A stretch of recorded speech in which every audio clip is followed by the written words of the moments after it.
Olá, amigos, bom dia. Shalom, Legulan, a todos. Estamos aqui nessa manhã, sábado, esse Shabá, para que a gente possa trazer um pouco de elucidação a alguns textos. Está aqui do meu lado o Raboni Rogério, diácono da nossa igreja e líder da juventude. E ele tem algumas ponderações, a gente tem um papo reto para bater nessa manhã. Nosso Caramanem hoje, flamenguista, a nossa obreiro Washington, que vai estar nos auxiliando aqui. E queremos já de antemão dar um abraço a todos. Nós somos oriundos do Ministério ADEJAP, Assembleia de Deus Jardim Paraíso, né, na qual nessa pessoa que vos fala, o pastor Stanilau, preside aquele local, e a gente, essa manhã é uma manhã de esclarecimento acerca da palavra. Claro, nós não temos intuito nenhum de exaurir, porque não temos capacidade para tal, mas trazer esclarecimentos. E o texto em epígrafe dessa manhã, o nosso diácono Rogério escolheu Lucas, capítulo 12, amém? A partir do versículo 35. E é muito pertinente o que ele vai puxar o assunto. Por quê? Porque a dúvida dele é a mesma dúvida dos próprios apóstolos que estavam com Jesus. Os discípulos fazem uma pergunta para Jesus e logo após Jesus vai responder. E claro, se era uma dúvida de apóstolo, quanto mais nós, que somos discípulos, 2000 anos e pouco depois, não vamos ter dúvida acerca disso. Mas muitas coisas já estão esclarecidas que para os apóstolos na época não estavam. Então nós vamos tecer, vou pedir ao diácono Rogério que possa fazer a menção do texto. Ele vai ser pontual, né, no concernente realmente ao esclarecimento, e a gente vai dar o nosso ponto segundo a palavra, segundo o ponto teológico da nossa cadeia de ensinamento nessa manhã. Amém? Diácono Rogério. Lucas capítulo 12, versículo 35 diz: cingido esteja o vosso corpo e acesa as vossas candeias. Sede vós semelhantes a homens que esperam pelo seu Senhor, ao voltar ele da festa de casamento, para que quando vier a bater a porta, logo lhe abram. Bem-aventurado aqueles servos a quem o Senhor, quando vier, os encontre vigilantes. Em verdade vos afirmo que ele há de cingir-se, dar-lhe-á lugar na mesa, e aproximando os servirá. Quer ele venha na segunda vigília, quer na terceira. Bem-aventurados serão eles, se assim os achar. Sabei, porém, isto: se o pai de família soubesse a hora que havia de vir o ladrão, vigiaria e não deixaria arrombar a sua casa. Ficai também vós apercebidos, porque a hora em que não cuidais, o Filho do Homem virá. 41 diz: então Pedro perguntou: Senhor, proferes esta parábola para nós ou também para todos? Então, esse é o concernente quando há uma pergunta, né? E ela é bem pertinente, porque se os discípulos perguntam, estando de lado do seu professor, quanto mais nós que não estivemos ao lado dele, temos só as escrituras. Deixa eu salientar, antes da gente sair contextualizando ou falando qualquer coisa, a gente tem que entender: a palavra tem que ser dita para quem, por quem e para quê. Sem esse princípio, a gente não vai entender o que Pedro e que os discípulos estão perguntando. Nós estamos tendo o Novo Testamento em questão, e esta parábola, ela estava sendo dita, né, como a palavra ela é. A palavra ela é atemporal, ou seja, significa a palavra não tem tempo. A palavra é para todos os tempos. A mesma palavra de ontem, a palavra de hoje será de amanhã. Porque o que foi dito antes é o que eu vivo hoje e que serei amanhã. Então a palavra é temporal. Uma das coisas que a gente tem que entender é que quando os discípulos estão literalmente vivenciando, estão escrevendo o Novo Testamento, estão vivendo a história para que ela possa nos ser passada, Jesus está dando uma parábola da vigilância, acerca da vinda do homem. Acerca da vinda do homem. Deixa eu colocar um prisma. Jesus está dizendo do seu retorno. Do seu retorno. E se nós não entendermos isso, nós vamos contextualizar e achar que é para os últimos dias. Só que A vinda de Jesus se dará em duas fases distintas. Jesus veio na primeira, ele está ali, e ele vai vir na segunda fase.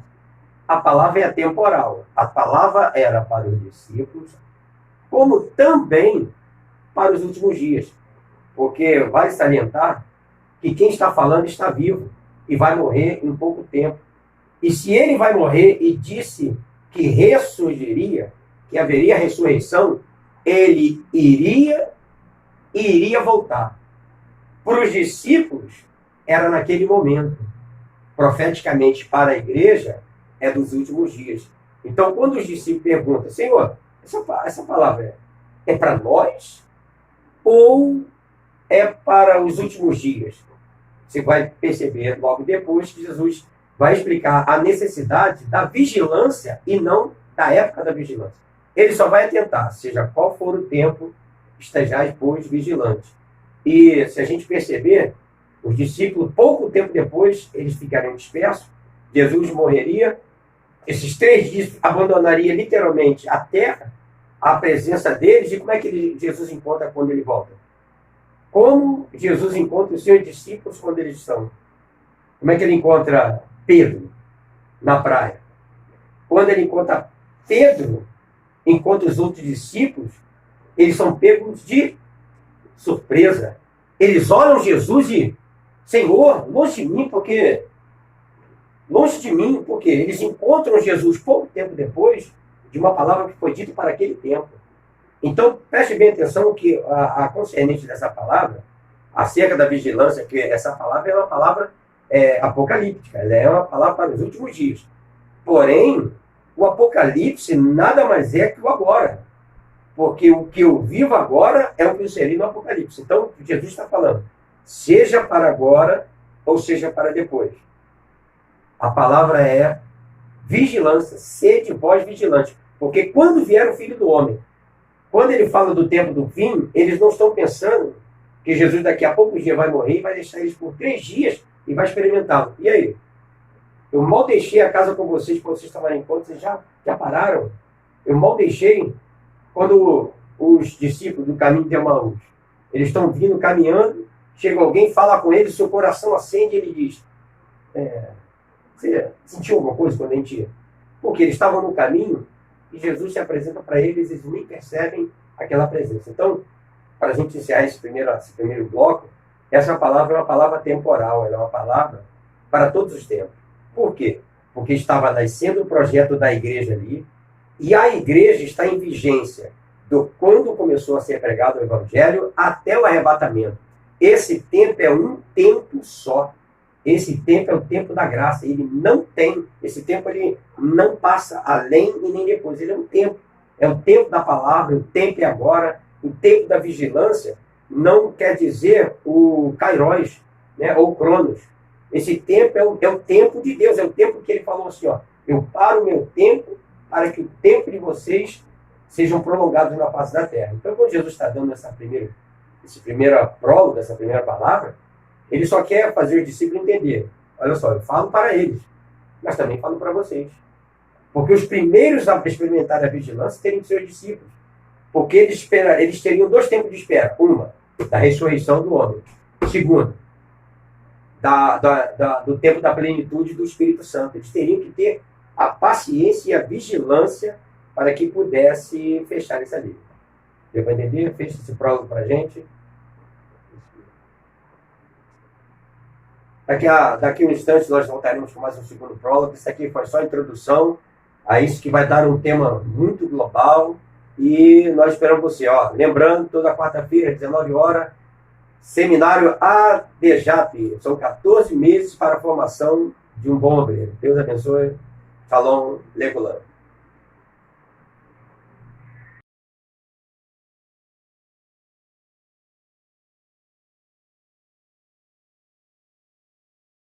Olá pessoal, Shalom Legolam, Ministério ADJAP em Ação, com mais um papo reto.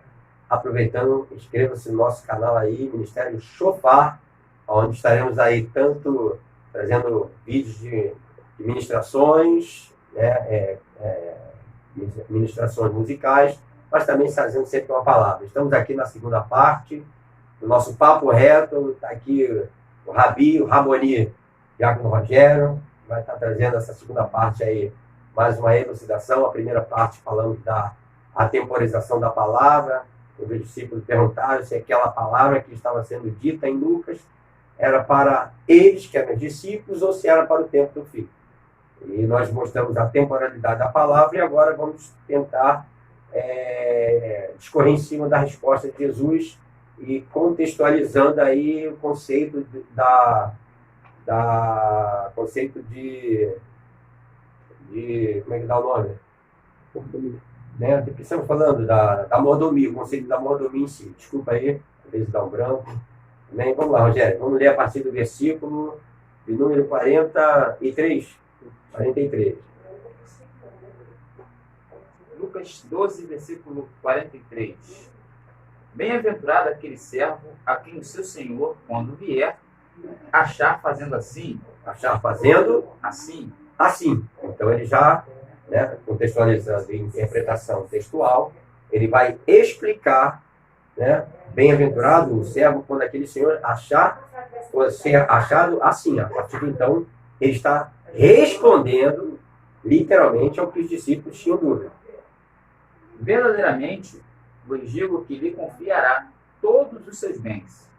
Mas, se aquele servo disser consigo mesmo, meu senhor tarda em vir, e passar a espancar os criados e as criadas, a comer, a beber e a embriagar-se. Então, a gente vê que Jesus, quando ele diz, mas bem-aventurado quando o Senhor achar, quando vier e achar assim. Ele diz sobre, primeiro, o preceito daquele que será entregue todos os bens. Ele entrega todos os bens e confia que esse servo vai, literalmente, esse mordomo vai cuidar dos seus bens. Só que, no momento em que o servo, sendo consigo mesmo, porque Jesus vai ter uma vírgula, ele vai dizer, mas, o mais, a gente sabe que o mais em qualquer frase, né, o Rogério é muito bom, mas, quando o mais é acrescentado, a gente já sabe que o mais ele está tirando totalmente a visão positiva da frase anterior. Todo mais é um adjetivo. E se a gente perceber esse adjetivo, toda vez a gente vai olhar que o mais ele vai ser interligação. Se o adjetivo aqui, se o sujeito principal da frase for positivo e tiver o mais, significa que tudo que vai ser falado depois é diminutivo. Se aqui for tudo diminutivo e houver um mais, é que depois vai ser acrescentado. E a gente está tendo uma decrescente, porque ele está dizendo da fidelidade, está falando de entrega de bens. Aí ele diz tudo isso, mas, quando ele diz mais, é que todos os pontos agora serão negativos acerca desse mordomo. Aonde ele diz, primeiro ponto negativo, é que ele vai, só porque o seu senhor está demorando, ele age consigo mesmo, ou seja, ele interpreta, meu senhor não vem, a partir de então, eu vou agir como dono da casa. E aí, ele agindo como dono da casa, ele toma algumas liberdades que antes, quando ele estava debaixo do seu senhorio, ele não tinha. Ele antes não espancava os servos. Agora ele espanca. Antes, ele comia e bebia e embriagasse. Essas três ações, ele está dizendo literalmente que ele come como ele quer, bebe como ele quer e embriaga-se como ele quer. Não como o seu senhor anteriormente ditara. Então, as regras agora da vida dele tardou o senhor, significa que a partir de então, eu sou o dono da casa. Ele se apropria, age conforme a sua vontade e a partir desse momento, ele, de administrador, se achando dono, ele começa a cometer os erros. Por quê? Porque só quem é dono tem autonomia para direcionar. E, claro, se você é dono de um patrimônio, você vai querer que esse patrimônio seja acrescido. Você não quer que diminua. Né? Se você tem um carro, o carro é teu, você sabe quanto você pagou. Você me empresta o carro para eu andar, não me custou nada. O carro só é zero, não me custou nada. Eu ando da forma que eu quiser. Mas o carro na tua mão tem um outro valor. num buraco, você acha que quem vai passar no buraco devagar? Eu ou você? Não vai doer nada, primeiro. Não vai sair do meu bolso, não vai me doer nada, mas do seu. Você sabe quanto é uma suspensão, você sabe quanto é um pneu. Mas está emprestado comigo, para mim, se é 1.000, se é 100 reais, para mim não tem valor. Para mim não tem esse valor. Mas você sabe. Então, só tem valor para quem é. O Senhor sabe o valor. O mordomo não sabe o valor. Ele só toma conta. Então, quando ele acha, ele não vai dar nunca valor, porque ele não sabe o valor. Ele não vai dar valor, porque ele não sabe o valor de tudo ali. Então, aí começa a discrepância. Também. Para não acontecer, né? Isso. Virá o Senhor daquele servo em dia que não espera e em hora que não sabe. Ele castigá-lo-á, lançando sorte com os infiéis. Sorte com os Infiéis. infiéis. Com os infiéis. Mordomo. Mordomia infiel. Jesus está falando para uma classe de liderança, que aquele discípulo ali, eles são apóstolos, vão ser apostolados, mas eles, antes de ser apostolados, eles são discípulos. Antes de ser apóstolos, eles são discípulos. Só viram apóstolos depois que são discipulados. Então, eles são discípulos hoje para serem apóstolos amanhã. Jesus vai confiar o apostolado a eles, os bens, que os bens são do Senhor, porque Cristo também, ele é um mordomo fiel. Ele veio trazer a mordomia, entrega a sua mordomia e diz, ó, assim como eu estou entregando, cuidando bem de vocês são hoje. Eu espero que vocês façam da mesma forma, na mesma possibilidade. Né? Então, quando fala de infiéis aí, nada tem a ver da infidelidade a termo de salvação. É infidelidade no serviço. No serviço. Nós temos que ter isso. Ele está falando de subserviência, de mordomia e não de salvação. Aquele servo, porém, que conheceu a vontade de seu senhor e não se aprontou, nem fez segundo a sua vontade, será punido com muitos açoites. Aquele, porém, que não conheceu a vontade do seu senhor e fez coisas dignas de reprovação, levará poucos açoites. Mas aquele a quem muito foi dado, muito lhe será exigido. É aquele a quem muito se confia, muito mais lhe pedirão. Lhe pedirão. Então, se a gente está dentro da ótica que essa subserviência ela é do reino, né? Então é só uma palavra para toda a liderança. A gente tem que entender que Cristo está lidando com apóstolos e ele já está pré-entendendo que lá na frente ele não vai ter só apóstolos, ele vai ter muitos líderes criados e essa subserviência tem que ser entregue até os últimos dias. Voltando a falar que a temporalidade da palavra é que é em questão. A gente lembrou, a gente estava aqui em off aqui, que para os apóstolos, a volta de Jesus foi em que é? Para os apóstolos. A volta, quando fala assim, a volta de Cristo. Quando ele morreu, 3 dias depois ele voltou, ele já estava ali. E aquilo foi um retorno para eles. Eles tinham que estar atentos na volta de Cristo. A vigilância para eles era naquele momento. Eles não tinham que estar vigilantes hoje, porque eles não estavam presentes. A vigilância é para o tempo presente. Se estamos falando hoje de vigilância, a vigilância é para o futuro? Não, a vigilância é para nós. Porque, né, eu sempre bato na tecla que o amanhã não existe. Não existe amanhã. Você consegue fazer alguma coisa amanhã? Amanhã eu vou fazer isso. Amanhã eu vou fazer. Você só faz as coisas hoje. Você está lendo quando? Hoje. Amanhã eu vou ler a Bíblia. Não, você vai ler hoje. Você lê hoje. Amanhã só existe porque existe hoje. O amanhã é hoje. O que você intenta fazer só vai ser amanhã, não vai ser. Vai ser hoje. Tudo que você realiza é hoje. A gente não... Você consegue beber água amanhã? Não, você consegue beber água hoje. Amanhã eu vou beber água. Não, você vai beber água hoje.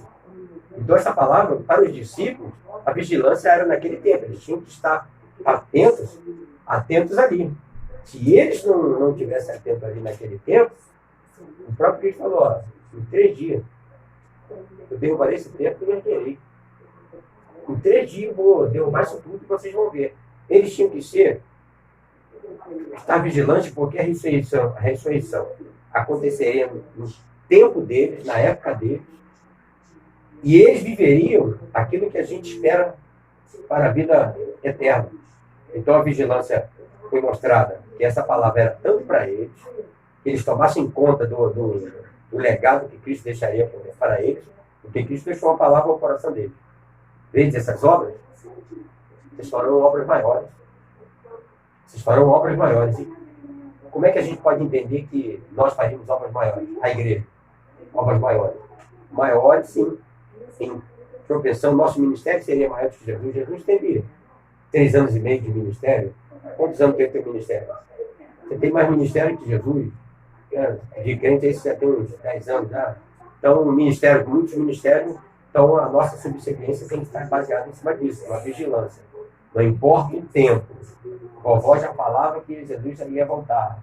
Né? Seus avós, seus papais falaram que ia voltar. Você está falando. Teus filhos vão falar. Mas a vigilância é para eles, não a vigilância é para nós. A vigilância é para nós. Amém? Fechamos esse bloco agora aqui. Amém? Com essa palavra. Nós queremos trazer um momento aí um momento de reflexão, de louvor. Nós queremos chamar nessa live aqui para que possa trazer um momento de descontração para você. Nós temos um casal de levita aqui, nosso Rogério, o diácono Rogério, vai estar trazendo aí uma canção ao nosso coração.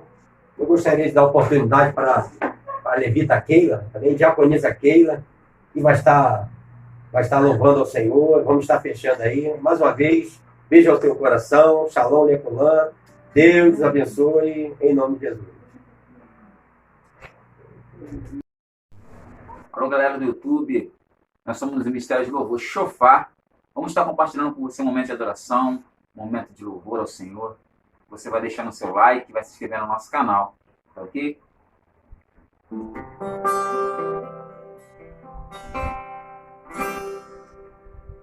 Liberdade aqui, Espírito de Deus, Espírito de Deus. Liberdade aqui, Espírito Santo, Espírito Santo. Liberdade aqui, Espírito de Deus, Espírito de Deus. Liberdade aqui, Espírito Santo, Espírito Santo. Eu sou tua casa, tua morada, eu sou seu lar. Mude as coisas de lugar, eu sou sua casa, tua morada, eu sou teu lar. Mude as coisas, o teu perdão é completo, o teu perdão é completo. Ele sara minha alma, ele sara minha alma. O teu perdão é completo, o teu perdão é completo. Ele sara minha alma, ele sara minha alma. Eu sou tua casa, tua morada, eu sou teu lar. Mude as coisas de lugar, eu sou tua casa, tua morada, eu sou teu lar. Mude as coisas, teu perdão é completo, o teu perdão é completo. Ele sara minha alma, ele sara minha alma. O teu perdão é completo, o teu perdão é completo. Ele sara minha alma, ele sara minha alma. Eu sou tua casa, tua morada, eu sou teu lar. Mude as coisas de lugar. eu sou tua casa, tua morada, eu sou teu. Não